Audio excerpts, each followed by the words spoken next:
There was a little boy who loved to build things with his hands. One summer afternoon, he spent hours in his garage carving a small sailboat to float down the creek that ran behind his house. He painted it blue, and he tied a cloth sail to the mast and even scratched his initials on the bottom of the boat. It was perfect. It was his. When the paint dried, he carried it down to the water and he watched it glide downstream. That tiny sail filled with wind, and the boat came alive. He chased alongside it down the shoreline, but the wind current picked up and faster than he expected. And the boat slipped out of reach, and then finally it disappeared around the bend. And so he ran and he searched for the boat, but it was gone. Days and weeks passed, and then one morning while walking downtown with his mom, he stopped cold in front of a dusty window of the secondhand store in town. And there it was his boat. Same paint, same little mast. His initials were carved into the bottom. He knew it was his, but now it had a price tag. So he rushed inside. He said, "That's my boat. I made that boat." And the cashier raised an eyebrow and said, "Maybe you did, kid, but if you want it back, you're going to have to buy it." So the boy went home and he emptied his piggy bank and he scraped together every last coin that he had, and he returned to the shop. He handed over his money and he held the boat in his arms again. And as he walked out of the store, he whispered, "Now you're twice mine. I made you and I bought you." And this old parable illustrates a deep biblical concept. In fact, one of the central concepts of the whole Bible is called redemption. At the core of this idea of redemption, it means to get something back, or even to buy back what's rightfully yours. To redeem something is to restore it to its rightful owner.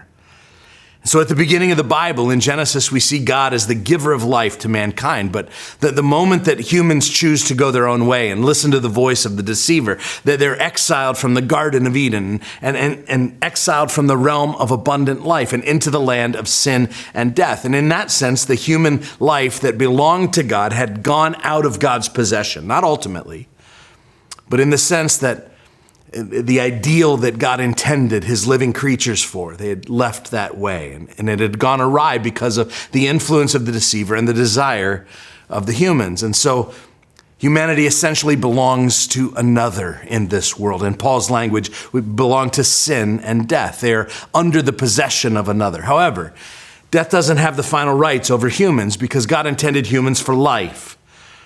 And so this cosmic frame of the biblical story sets God in the seat of a redeemer. And throughout the pages of the Bible, we see the echoes of this redemption. God taking back life from death to redeem it. God saying to humanity, you're twice mine. I made you and I bought you. You see, this big word redemption is not just God rescuing something he lost. It's God willingly paying a price to bring back what was already his. And so the Bible is a story of redemption. And as we come back to our story in Ruth, and the story of Ruth and Naomi in chapter 3, you can find your way there. We see one of these echoes of this cosmic redemption in today's text. And so while you're finding your way to Ruth chapter 3, let me remind you of the story. It's a small family, a husband, a wife, and 2 boys. They lived in Bethlehem in Judah under the hand of God. And a famine came, and instead of turning to God, this family ran away from God, essentially abandoning God. They ran to a place called Moab, in those days considered to be the dark side. And in Moab, their life fell apart. The husband, Elimelech, died, and both of the sons died, leaving Naomi, the wife and mother, alone in a foreign and pagan country with 2 pagan daughters-in-law, and a deep sense of bitterness against God. And so she decided to return home to Bethlehem, to her God and to her people, knowing that she had already lost her future and her name and any claim to security or land or income. Though those men who had died were kind of ancient social security. And so Naomi's one daughter-in-law, Ruth, makes an incredible pledge of friendship and loyalty. And with great sacrifice to herself, she promises to stand by Naomi's side all the way to the grave. Now, let me pause here and say that because of this incredible example of friendship in this story, we've committed ourselves as a church this month to highlighting one of our dream disciple roles called intentional friend. We believe one of the discipleship roles that every follower of Jesus needs to be living out is that of a faithful friend, investing in building godly friendships and working to restore broken ones. And it's summertime, and what better season to take an inventory and make sure that we're investing in the friendships in our neighborhoods and in our workplaces and at the gym or pickleball courts or the beach or wherever you find yourself. And we've introduced a tool that we created based loosely around the 5 love languages, although we've identified 4 for friendship. It's a framework for understanding how different friends may best receive love and then being intentional about showing them love in a way that they'll best receive it. And so this tool is built around the Acrostic Care, C-A-R-E. We're saying that true friends care. They connect, give time and presence, they assist, offer a helping hand. They remember, they provide meaningful gifts and acknowledge important moments, and they encourage. They speak words that build people up. And this week, I want to encourage you to remember, to provide meaningful gifts and acknowledge special moments. Some of your friends most receive love when you give them a thoughtful gift. And so what if you were to drop their favorite snack on their desk, or send them a playlist that reminds you of them, or celebrate an important day in their life, or acknowledge a difficult day in their life? Is there someone this week who would appreciate the fact that you just remembered? Show them. Okay, back to the story. So these 2 women are returning now to Bethlehem as vulnerable widows. They have no future. They're at the very bottom of the social totem pole, but God's invisible hand has been guiding them. And in God's providence, he led them toward a shrewd and generous businessman named Boaz. And here's where our plot twist begins to unfold. Last week, I hinted at the fact that Boaz's relationship with this family is a critical detail to the story. Well, here's why that's so important. Look at chapter 2, verse 20. And Naomi says this. She says, "The man is a close relative of ours, one of our redeemers." And then in chapter 3, verse 2, she says, "Now is not Boaz our kinsman?" And so for the first time in the story, Naomi is seeing hope. And there's a Hebrew word here that's used both times. It's goel. It means a kinsman redeemer. Boaz is a relative of Naomi's deceased husband, Elimelech. And that's a big deal in this culture. Now, we're about to see one of the craziest pickup moves in history. But before we get there, I want to talk about this idea. So enter the kinsman redeemer. See, back in Leviticus 25, Jewish law made a formal provision where a blood relative was allowed to buy back or redeem property of family members that had been lost. So remember, when Israel came into the promised land and all the land was divided between families, God knew that some families would fall into poverty, or some families would make bad decisions along the way and lose their land. And remember, the land was a big deal to God. This was tied to the Abrahamic covenant. And so God made 2 very interesting provisions that would help families to have a second chance to get their land back if they lost it. The first provision was called Jubilee, that every 50 years, where all the land, no matter how many times it had changed hands over the years, would go back to the original family who owned it. But if you couldn't wait 50 years is a long time, the land could also be redeemed by a kinsman. It could be bought back by a family member, a next of kin. And this was a way of making sure that the land stayed in that family, and that people who fell on hard times were cared for. And some huge divide didn't open up between the rich and the poor. It was God's gracious love for families. Similarly, if a husband died, then the next of kin is given the opportunity to marry the widow. And if they had a child together, the widow and that new child would then own that property. Now, it may sound a little weird to our modern ears, but I'll remind you that the worst situation in the ancient world was to be a widow without sons and without property. And so the kinsman redeemer was the solution. It was God's way in that culture of keeping families together and making sure that they had future security. Now, there were 3 qualifications for a kinsman redeemer. First, you had to be a blood relative. Second, you had to be qualified. In other words, you needed enough money and wherewithal to buy the property back and to marry the widow. And third, you had to be willing. If you were a kinsman, you weren't required to marry that widow. That was purely optional. It was your choice. And so Boaz meets the first 2 qualifications. He's family and he's wealthy. But here's the first plot twist. There are some major obstacles to him being willing. This is a really unorthodox situation. So there are two women, one of them an enemy Moabitess, and plus we're going to find out Boaz isn't even the closest relative in line to this family.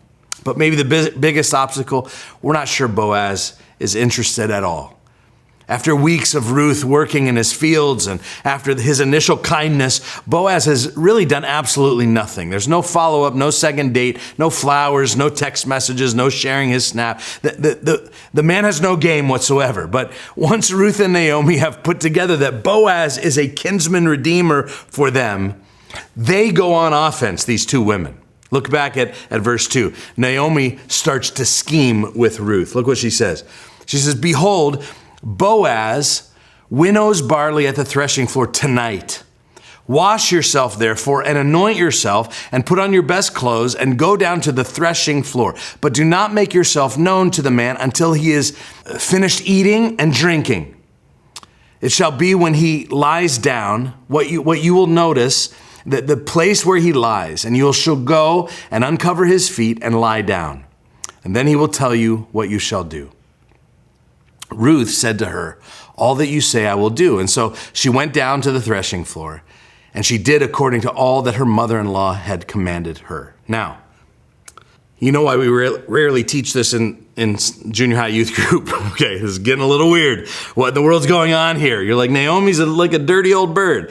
Okay, let's title this little section, "How to Catch a Husband." Okay, here we have Naomi suddenly going all eHarmony on us. She hatches a plan for Ruth to snag Boaz. Last week we talked about how attractive Ruth's character was. This week we see that it's also very important to look and smell good, apparently. Naomi says, "Go pretty yourself up." You know, she's like, we need to get you a tanning appointment and sun your buns, and we need to get your hair foiled, and we need to do a mani and pedi, and you need to spray some of that, Moabite madness perfume all over your fine self, and go visit Boaz. And he's going to be sleeping on the threshing floor overnight. He's going to be guarding the barley harvest from thieves. And so wait till he has a few in him, and he's going to be a little bit tipsy, a little bit happy, a little bit sleepy. And when he starts to doze off, sneak in, lay down next to him, and uncover his feet.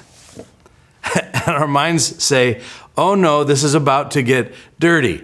But as the scene plays out, both of them are going to show incredible character and incredible restraint. Nothing sexual going on. In those days, the way that to propose was to have your dad talk to your future husband. Well, Ruth didn't have a dad. Remember, she left her family back in Moab.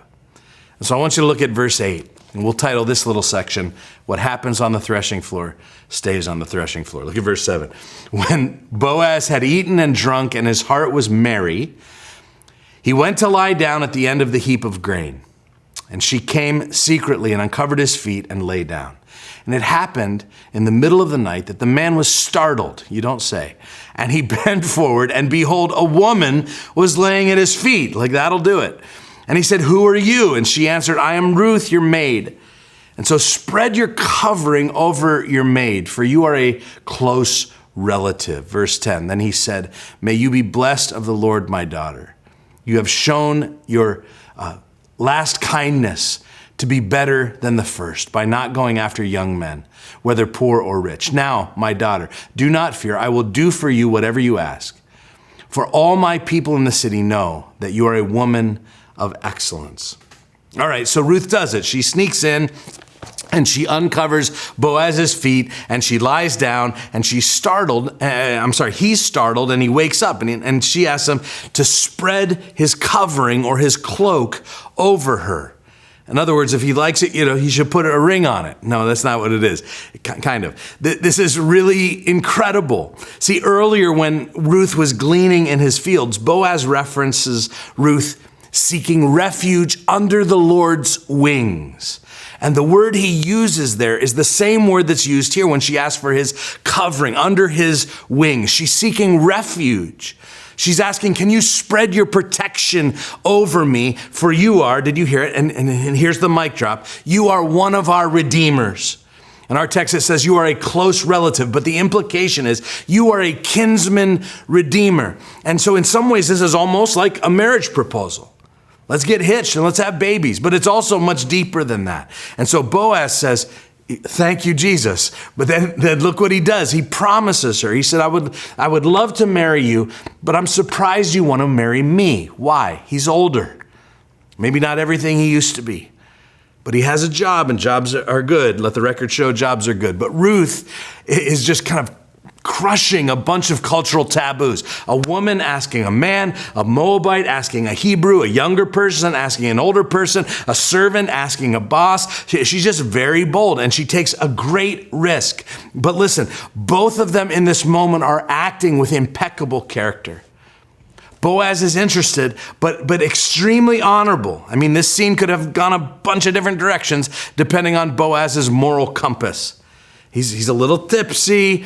He's got a beautiful young woman laying at his feet. He smells that Moabite madness perfume wafting in the air. And what does he do? He prays for her. See there in verse 10, he said, may you be blessed by the Lord, my daughter. If this thing had any chance of going in the wrong direction, Boaz hits the brakes. This is a great example of him seeing her through spiritual and godly eyes versus physical or sexual pursuit. Not only does he show character, but in the next verse, he references her character. He says she too is a woman of excellence. And so even though they are from different sides of the tracks, they are equally yoked before God as a godly man and a godly woman. Now look at verse 12, and we're going to name this section the roadblock. Meet bachelor number 2. So here comes another plot twist. Boaz reveals this heartbreaking news. There's another guy with a stronger claim. Look at verse 12. It says, now it is true I am a close relative, I'm a kinsman, but there is a relative closer than I. Remain this night, and when morning comes, if he will redeem you, good, let him redeem you. But if he does not wish to redeem you, then I will redeem you as the Lord lives. But now look at chapter 4, verse 1. In one of these coincidences we talked about last week. Boaz had gone up to the gate and sat down there. And behold, the Redeemer of whom Boaz had spoken came by, just happened to come by. And so Boaz said, turn aside, friend. Sit down here. And he turned aside and he sat down. So Boaz is about to be really shrewd here. Like he knows he's required to give first right of refusal to this other relative. And so he goes into town. He sits down at the place of business where business is conducted and legal matters are transacted. And it just so happens that, this is that invisible hand of God again, that bachelor number 2 walks right by him. And Boaz says, what's up, friend? Classic guy move. When you can't remember somebody's name. You ever notice that? You're like, how's it going, boss? Or what's up, chief? Actually, the Bible never tells us this guy's name either. In fact, I love the Hebrew word that's used to describe him. It describes him just as such and such. Or so-and-so, our version. What's his face? And so Boaz says, as the guy's passing by, hey, what's his face? Come take a seat. But he also does something shrewd. He grabs 10 elders so that he can have some legal witnesses before he begins this conversation. He's clever. He says, there's some land that you have the rights to. They belong to our relative Elimelech. Are you interested in some new property? You're the first in line to redeem it. And so if you want it, you just say so in front of these witnesses and it's yours. But if you don't want it, I'm next in line and I'll redeem it myself. And so says, yeah, sure, of course I want some more property. The boy says, perfect, sold.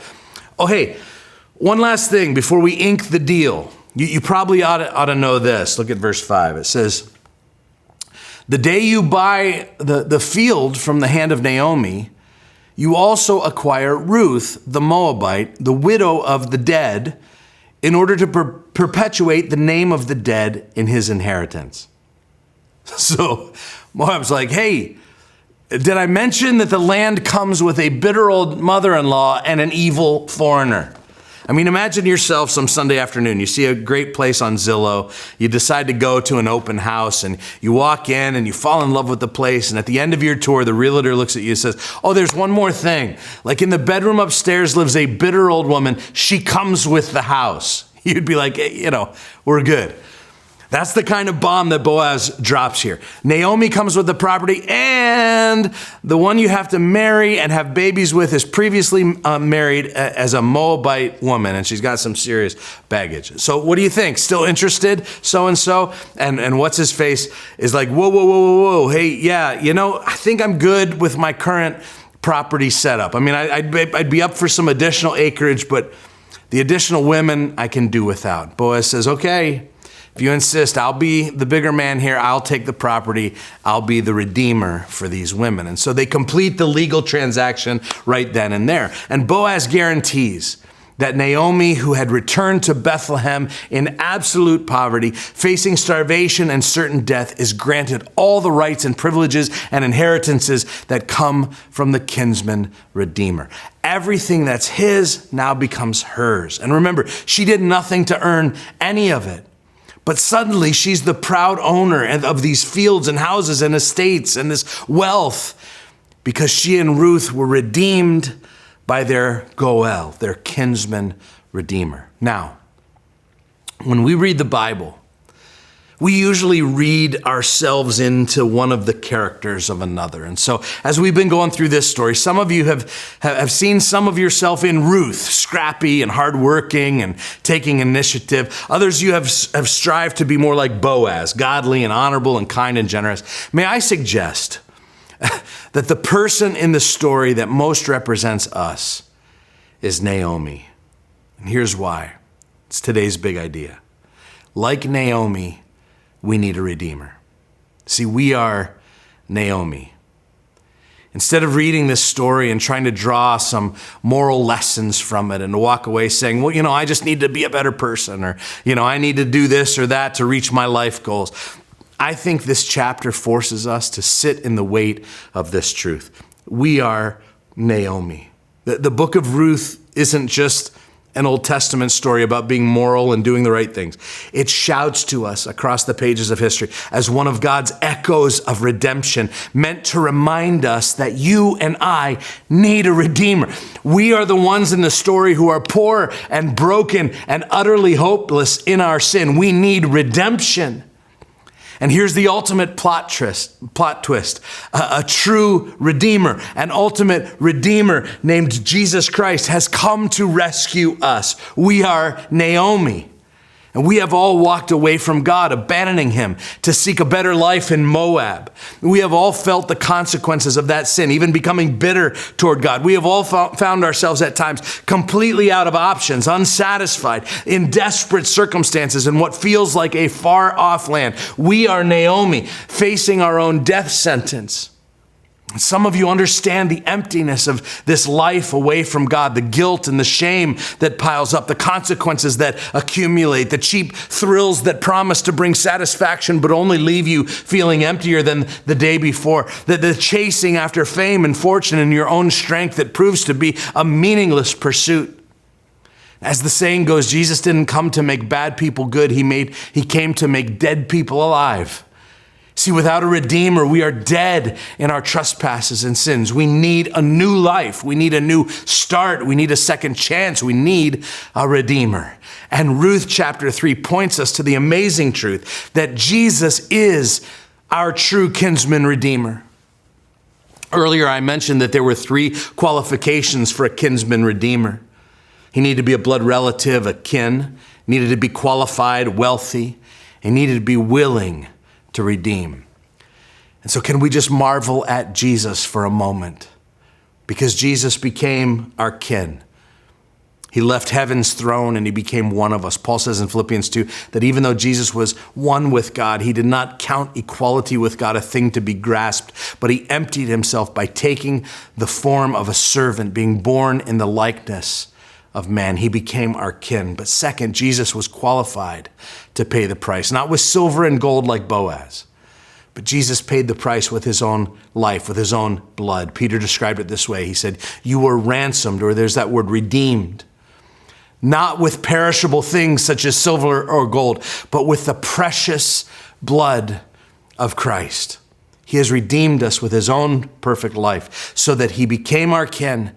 He was qualified to pay the price with his own life, but most importantly, Jesus was willing to redeem us. All these other qualifications don't matter if Jesus hadn't been willing to rescue us. And this is the most amazing truth of all. Jesus said in John 10:18, "No one takes my life from me, but I lay it down of my own accord." He chose to sacrifice his life for us willingly because of his love for us. God so loved the world that he gave his son. Jesus so loved you that he gave his life. And this kind of love should bring us to our knees in worship and surrender. Because in addition to what he rescued you from, all he has also becomes yours. Like a true kinsman redeemer, Boaz didn't just pay off the debt of Naomi's family, but the minute he married Ruth, they became one family, and everything that was his was now hers. In other words, the debts were not just canceled, but a whole new life was offered. And the same is true for our kinsman redeemer. The work of Christ did much more than just merely providing fire insurance from hell. He set you apart. He sanctified you. He made you a part of his people, his family. And now everything that's his has become yours. The Bible says that we are joint heirs. We are co-heirs with Christ. His inheritance becomes our inheritance. And some of you are here today and you didn't know it walking in, but the new life that Christ offers is your greatest need today. It's the one thing you need when everything else has gone wrong. And you may have thought that your greatest need walking in here was healing of a wound from your past, or maybe having some more patience at work with that coworker, or a financial windfall of some kind so that you could get out of a jam, or maybe even just to hear an inspirational message that was your greatest need. In our story in chapter 1, Naomi had been short-sighted. She thought her greatest need was her standing in the community, or maybe her next meal. She was hungry, or to stop the women in the village from gossiping. Her greatest need, we find out in chapter 3, was a redeemer. And guys, we too can get so consumed with what we think our greatest need is right now, today. Finding the right person to marry, getting your kids to make better choices, having enough followers on social media to feel validated. Maybe you think your greatest needs is better mental health, or less anxiety, or just feeling normal again. Or perhaps it's physical healing. You need a clean diagnosis from the doctor, or a bigger house, or enough money in your savings account. Or we scroll through our phones convinced that our greatest need is to be seen, or to be heard, or to matter in a world that feels increasingly disconnected. We think if we could just fix our relationships, or have some more land, or get that dream job, or finally get our act together, that then we'll be okay. But here's what Naomi discovered, and what this story reveals for us, is that your greatest need isn't any of those things. Your greatest need is a redeemer. You know, in this story, we've seen God showing up again and again as people obey him. Starting with Ruth, who said at the beginning, "Nothing but death is going to keep me from doing what I ought to do." She knows that if the Lord is truly the Lord, that we can put no conditions on our obedience of him. Like a lot of you are putting conditions on your obedience to God. You say, "God, I'll follow you as long as you help me accomplish my goals." Or you say, "God, I'll ask you into my life because I need help fulfilling my dreams." And in that scenario, the thing that's sovereign in your life is not God. It's your agenda. Some of you want God in your life, but you want him to be the servant so that you can be the master. And God looks back at you and says, that's not how this thing works. See, as soon as you say, "God, I will follow you if," on the other side of that if is your true God. And you're just going to try to use the God of the Bible to get that thing, whatever is your true God. And Ruth and Naomi and Boaz show us that the proper posture with God is to say, "You know what? I'm taking off all the conditions from my obedience. I'm going to follow you no matter where you lead me." See, the takeaway from a story like this is not to say, I'm going to try really hard to be a better person. We should actually be left saying, I can't do this myself. I can't follow God unconditionally. I'm weak and I'm imperfect. Sometimes I'm bitter. And I need someone outside of me to help me. I need a redeemer. And when we hit that place, we're in the perfect spot. See, we are Naomi. And many generations after her story concluded on earth, the real Redeemer would be born in this same little town of Bethlehem. And like Boaz, he not only paid your debt, but all his wealth becomes yours. He became your kinsman, and then he redeemed you. And it doesn't matter who you are. It doesn't matter what you've done. It doesn't matter what kind of failure you think you are. The message here is a message of grace. Jesus purchased your redemption at the cost of his own blood. He bought back the rights to the lives and the souls of those who rightfully belong to him. Like that little boy at the beginning with his toy boat, Jesus says, you're twice mine. I made you and I bought you. And there has never been a soul so distressed that Jesus didn't want to buy it back. And there has never been a life so complicated that Jesus didn't want to say, here, I'll take it. I'll rescue it. Come to me. No problem. Why? Because I made you and I bought you back. And now everything that is mine becomes yours. And some of you need to take all of those conditions off of your obedience today and surrender your lives to our true Redeemer. If you've never surrendered your life to Jesus, today is your day. The ultimate plot twist of your story can begin right now. Your host is going to come and help you do just that. I love you guys.